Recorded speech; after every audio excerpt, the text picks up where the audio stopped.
Gold trusted gold buyers తాకట్టులో ఉన్న మీ బంగారాన్ని విడిపించి ఈ రోజు ఉన్న మార్కెట్ ధరకే కొనబడును. కాంటాక్ట్ నంబర్ మాజీ మంత్రి BRS MLA Talasani Srinivas Yadav BC reservation అంశంపై తీవ్రంగా స్పందించారు. హైదరాబాద్లోని ఇందిరా పార్క్ వద్ద బీఆర్ఎస్ చేపట్టిన బీసీ ధర్నాకు హాజరైన తలసాని మాట్లాడుతూ రాష్ట్రంలో బీసీలను విడదీసే కుట్ర జరుగుతోందని ఆరోపించారు. కామారెడ్డి బీసీ డిక్లరేషన్ అని చెప్పి కాంగ్రెస్ మోసం చేసిందని మండిపడ్డారు. సాధ్యం కాని విధంగా బీసీలకు 42% రిజర్వేషన్లు ఇస్తామని చెప్పడం విడ్డూరమని అన్నారు. బీసీలు తలుచుకుంటే రాజకీయ భూకంపం వస్తుందని హెచ్చరించారు. రాబోయే రోజుల్లో బీసీలంతా ఏకతాటిపైకి రావాలని పిలుపునిచ్చారు. బీసీ రిజర్వేషన్ల విషయంలో అఖిల పక్షానికి ఢిల్లీకి తీసుకెళ్తామని చెప్పిన ముఖ్యమంత్రి రేవంత్ రెడ్డి మాట తప్పారని విమర్శించారు.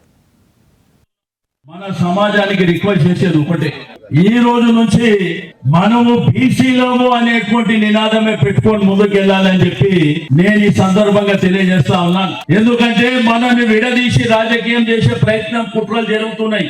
వీళ్లకు మన సత్తా ఏందో చూపించబోతున్నామని చెప్పి నేను ఈ సందర్భంగా తెలియజేస్తా ఉన్నాను.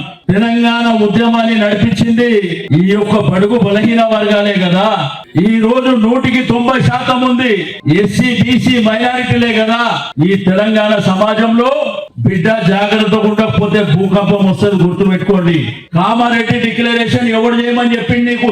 అలివి కానటువంటి హామీ 42% ఎక్కడికైనా అవుతుందంటే అయితేనని చెప్పి నమ్మబలికి బడ్జెట్ లో 20,000 కోట్లు పెడతామని రకరకాల హామీలు ఇచ్చి మా ఓట్లు దండుకొని గద్దెనెక్కిన తర్వాత మాతోని డ్రామాలు చేసేటువంటి ప్రయత్నం జరుగుతుంది. మన సమాజానికి రిక్వెస్ట్ చేసేది ఒకటే, ఈ